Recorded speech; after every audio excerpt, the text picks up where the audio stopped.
Hello सबको, जय मसीह की।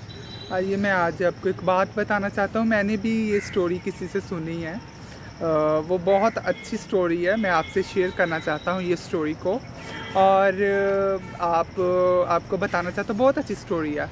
एक बार क्या होता है, एक राजा होता है और उसने सभी को न्योता दिया होता है कि आज राजा खुशी में सब कुछ, उस राजा को बहुत खुशी होती है, वो सब कुछ बांटना चाहता है। उसके पास अलग अलग सी चीज़ें होती हैं, बहुत बहुत खूबसूरत सी चीज़ें होती हैं, जो इतनी भीड़ इकट्ठी हो जाती है उस राजे के पास कि जब क्या कहते हैं, जब काफ़ी भीड़ इकट्ठी हो जाती है तो एक एक जन आता है और राजा वो जो मांगता है राजा उसे दिए जाता है। तो वो क्या होता है, जब राजा उस चीज़ को जब उनको दिए जाता है तो धीरे धीरे करके जब उसके पास एक एक जन आई जाता है तो वो उसे उसकी राजा उसको चीज़ें दे जाता है, जो भी कोई मांगता है वो उसे दी जाता है। और सबसे लास्ट में एक लड़का काफ़ी पीछे खड़ा होता है, काफ़ी ज़्यादा पीछे खड़ा होता है। तो उसकी टाइम बहुत देर बाद आता है उसका टाइम।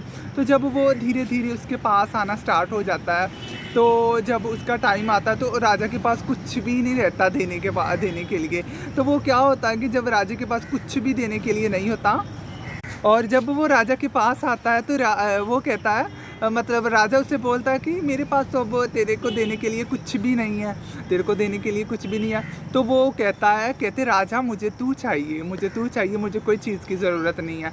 तो वो उस राजा को मांग लेता है। तो यदि दोस्तों, अगर राजा उसको मिल गया तो उसे किस चीज़ की आवश्यकता है, क्योंकि सारी वस्तुएं तो राजा के पास है। वैसे ही जब राजा ने उसे गले लगाया, उसे चूमा और सारा अधिकार उसे वैसे ही मिल गया। तो ऐसे ही हमारा प्रभु यीशु मसीह है। हम इन दुनिया की चीज़ों के पीछे मत भागे और हम क्या करें, हम परमेश्वर को मांग लेते हैं और सारी चीज़ें हमें मिल जाएगी। तो आज आप क्या करें, प्रभु के सामने जाए और कहें, परमेश्वर आप हमारे पिता हैं, आपके बिना हमारा कुछ भी नहीं। यदि हमें वो खुदाई मिल गया, हमें वो परमेश्वर ही मिल गया, तो हम क्या करेंगे फिर।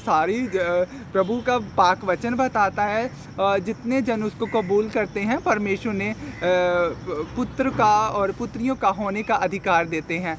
तो आपको कैसी लगी स्टोरी, और आप कमेंट में बताना। सबको जय मसीह की।